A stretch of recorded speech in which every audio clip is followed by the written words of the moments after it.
สบายดีพ่อแม่พี่น้องก็ชาวลาวเฮาอยู่ในสหรัฐอเมริกาหรือว่าอยู่ทั่วมุมโลกเพราะว่าข้าพเจ้ามีสิ่งดีๆเอามาให้พ่อแม่พี่น้องมาปั่นพ่อแม่พี่น้องให้ได้ทานได้กินเพราะว่าแนวดีๆอันนี้มันเข้าเว้าแล้วนี่ตัวอย่างอันนี้แม่นยาที่สั่งมาตั้งแต่เซาท์โคเรียเป็นยาพื้นเมืองสำหรับทุกคนกินได้ส่วนมากกับเป็นผู้เฒ่าอายุสูงมากินยาอันนี้นี่เอาให้เบิ่งแล้วยาอันนี้มันจะเฮ็ดให้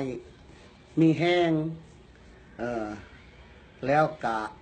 ปัวแปลงเลือดแล้วก็เฮ็ดให้ดีอันเป็นหืดเป็นขี้ขยื้อบ่เป็นหยังบ่หรือว่าเลือดดันสูงหรือว่าเบาหวานหรือว่าไขมันแปลว่ากินยานี้ทุกมือจะเฮ็ดให้ท่านมีพลังและจะหายพยาธิโรคาจะดีขึ้นไปข้าพเจ้าจะเอาให้พี่น้องเบิ่งว่านี่ตัวนี้เป็นกับหนึ่งเป็นกับน้อยที่ว่าเฮ็ดถากเฮ็ดบอกแล้วไข่มาปุ๊บ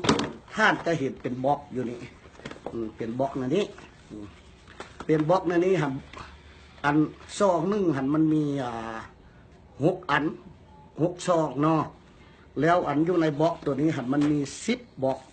10 ซอง10 บล็อก1 2 3 4 5 6 7 8 9 10มันมี10 อันนี่ราคานี่ก็คือพ่อกินได้แล้วล่ะเฮาต้องได้มากินมือหนึ่งมันข้าพเจ้าสิเอาให้เบิ่งเลยมาได้ซองอย่างนี้เนาะเอาให้เบิ่งนี่ซองอย่างนี้เอามาเปิดนี่เปิดเป็นซองนี่เปิดขึ้นมาแล้วมันมี6 ซองอยู่นี่มันมี6 ซองนี่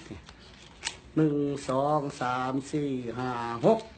มันมี6 ซองแล้วอันนี้ท่านจะกินได้แบบไปยุใส่ก็กินได้ตลอดเฮ็ดให้มีแห้งกินข้าวแซ่บนอนหลับแล้วก็ดีเบาหวานดีดันสูงแล้วก็ดีไขมันส่วนมากแม่นคนเฒ่าอายุสูงเขาเจ้ามักกิน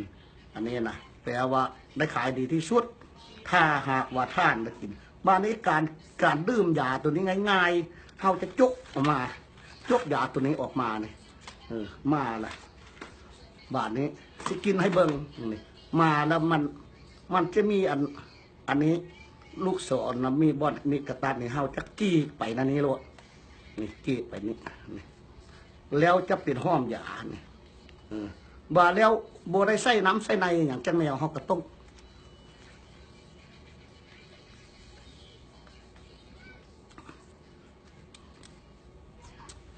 กินแบบนี้โลดท่าน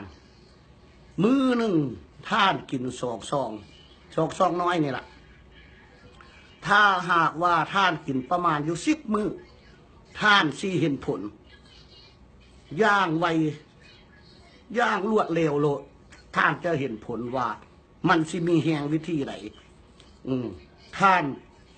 อยากหูต้องทดลองเบิ่งยานี่เอามาปั่นพี่น้องพ่อแม่พี่น้องชาวลาวเฮามาฝากอยากให้หลายคนดีมีแห้งเฮ็ดการแปลว่าสบายบ่เมื่อยบ่แคนดีมัดแล้วมันก็แปลงเลือดแปลงอย่างเขาเอิ้นว่าแปลงซิสเต็มอยู่ในตุ่นของเฮานี่นะอันนี้แหละหลังจากกินอันนี้ละมื้อเช้า2มื้อแลง2ถ้าหากท่านสนใจเนาะสั่งซื้อได้โทรศัพท์ก็ได้ครับโทรศัพท์สั่งซื้อได้อยู่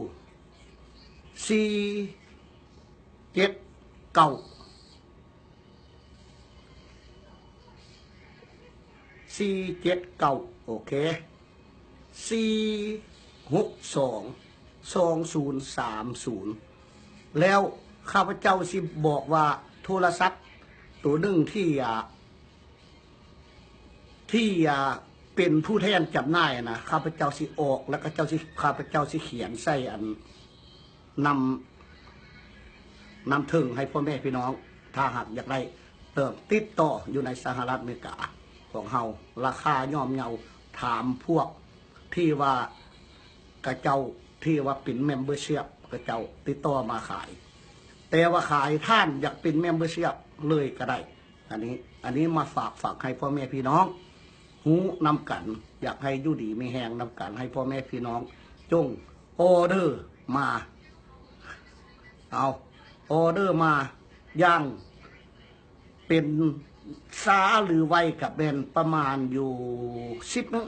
ออเดอร์ประมาณ10 มื้อกระเทิงที่อยู่ของทานลดอันนี้แหละจึงมาฝากให้พ่อแม่พี่น้องคนลาวเฮาให้อยากกินอยากอยู่ดีมีแห้งหรือว่าอยากมีสุขภาพเข้มแข็งหรือว่าพวกสูงอายุแม่นอยู่ดีมีแห้งหรือว่าเป็นดันสูงเบาหวานหรือว่าไขมันอันนี้มันดีมากอันนี้ขอให้ท่านทดลองเบิ่งขอมาฝากฟังท่านนี้แหละเอาลาก่อนสวัสดี